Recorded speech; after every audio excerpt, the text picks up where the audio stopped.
Shalom, selamat pagi Bapak Ibu Saudara yang dikasihi Tuhan Yesus Kristus. Selamat hari Jumat Agung, selamat kita memperingati hari kematian Tuhan Yesus Kristus. Tapi Dia tidak tinggal di dalam kubur, Dia bangkit dan hidup.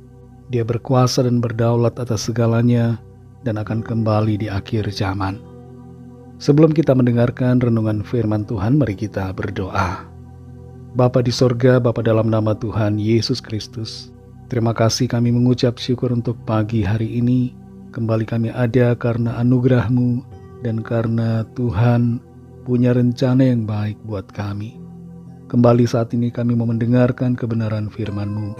Urapilah kami supaya kami mengerti dan mentaati akan setiap kehendak-Mu. Dalam nama Tuhan Yesus kami berdoa. Haleluya. Amin. Saudara yang dikasih Tuhan, ayat firman Tuhan saat ini terdapat dalam Injil Yohanes pasal 19 ayat 16-18. Tertulis demikian. Akhirnya Pilatus menyerahkan Yesus kepada mereka untuk disalibkan. Mereka menerima Yesus. Sambil memikul salibnya, ia pergi keluar ke tempat yang bernama tempat tengkorak, dalam bahasa Ibrani Golgota. Dan di situ ia disalibkan mereka, dan bersama-sama dengan dia disalibkan juga dua orang lain sebelah menyebelah, Yesus di tengah-tengah. Saudara yang dikasih Tuhan, sekitar 700 tahun sebelum peristiwa penyaliban Tuhan Yesus Kristus, Nabi Yesaya telah bernubuat oleh ilham dari Roh Tuhan. Nabi Yesaya menuliskan tentang sesuatu yang akan terjadi di masa depan, yaitu di masa yang masih jauh dari waktu hidup Yesaya. Dalam Yesaya 53 ayat 7, di situ dituliskan, Dia dianiaya, tetapi Dia membiarkan diri ditindas dan tidak membuka mulutnya, seperti anak domba yang dibawa ke pembantaian, seperti induk domba yang keluh di depan orang-orang yang menggunting bulunya, Ia tidak membuka mulutnya. Dan di ayat yang kelima dari Yesaya 53 di situ tertulis, tetapi Dia tertikam oleh karena pemberontakan kita, Dia diremukkan oleh karena kejahatan kita. Ganjaran yang mendatangkan keselamatan bagi kita ditimpakan kepadanya, dan oleh bilur-bilurnya kita menjadi sembuh. Ayat-ayat nubuatan dari Nabi Yesaya ini tidak akan pernah dimengerti kalau Yesus Kristus tidak datang dan tidak disalibkan. Tapi kedatangan Tuhan Yesus sebagai manusia dan peristiwa penyalibannya di atas salib membuat kita menjadi mengerti apa yang dinubuatkan oleh Nabi Yesaya. Dalam Yohanes 19 ayat 16-18, di situ Pilatus menyerahkan Yesus kepada mereka untuk disalibkan, yaitu kepada orang-orang, kepada massa, kepada banyak orang yang berkumpul pada saat itu, orang-orang Yahudi, termasuk di dalamnya para imam, ahli-ahli Taurat dan orang-orang Farisi. Mereka menerima Yesus, lalu Tuhan Yesus memikul salibnya. Ia melangkah keluar dari tembok Yerusalem ke satu tempat yang bernama tempat tengkorak. Dalam bahasa Ibrani disebut dengan Golgota. Dan di tempat itulah Dia disalibkan. Bersama-sama dengan Dia juga disalibkan dua orang lain sebelah menyebelah, dan Tuhan Yesus ada di tengah-tengah. Kita perhatikan di sini saudara, dalam Yohanes 19 ayat 16b, mereka menerima Yesus. Mereka menerima Yesus dari Pilatus.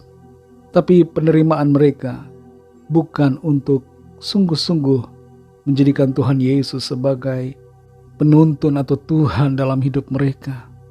Tapi mereka menerima Tuhan Yesus untuk menyalibkannya. Mereka berbuat sesuka hati mereka kepada Tuhan Yesus. Mereka ingin melenyapkan Tuhan dari kehidupan mereka.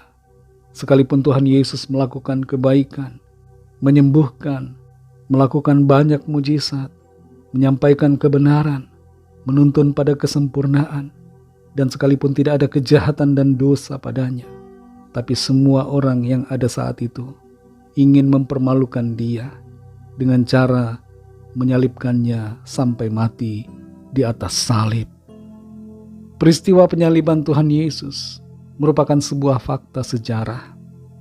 Seorang sejarawan Romawi bernama Tacitus yang hidup di era tahun 56 sampai 120 Masehi mencatat tentang penyaliban Tuhan Yesus. Demikian juga seorang sejarawan Yahudi bernama Flavius Josephus yang hidup di era tahun 37 sampai 100 Masehi menuliskan tentang penyaliban Tuhan Yesus. Dia benar-benar mengalami kematian, dan peristiwa itu sesungguhnya merupakan korban untuk penebusan segala dosa kita.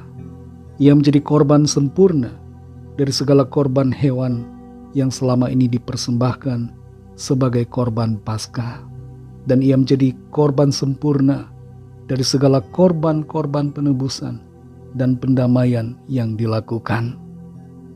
Saudara yang dikasihi Tuhan, kalau mereka menerima Yesus untuk disalibkan, bagaimana dengan kita?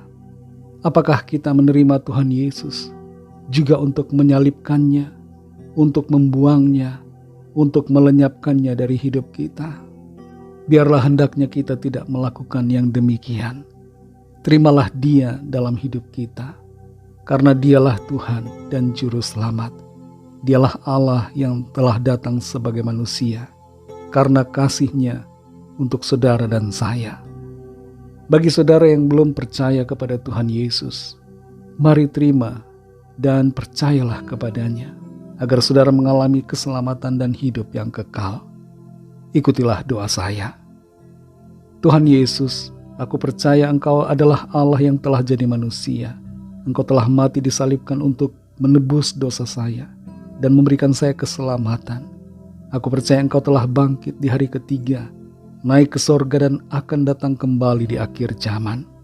Terimalah hidupku Tuhan, dan pimpinlah hidupku sekarang dan seterusnya sampai selamanya.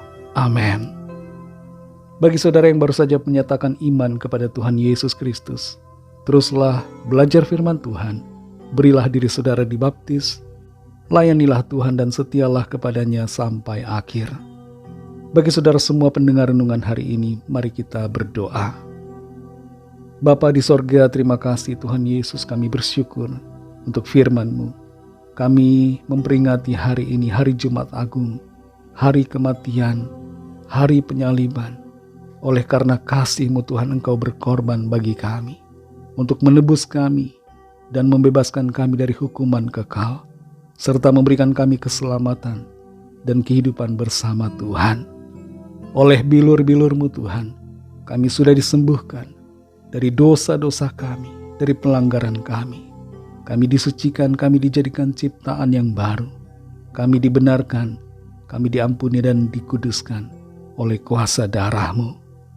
Terima kasih untuk korban-Mu yang sempurna, yang telah melayakkan dan mengampuni serta menjadikan kami pewaris-pewaris kerajaan sorga. Terima kasih Tuhan. Pimpin kami ya Tuhan, untuk terus berjalan di dalam kasih karunia-Mu dan setia selalu dalam iman kepada-Mu. Berkati kami Tuhan di sepanjang hari ini, lindungi kami dan sertai kami selalu. Lawat setiap kami Tuhan, nyatakan kuasa mujizat dan pertolongan-Mu bagi kami semua yang sedang memerlukan pertolongan.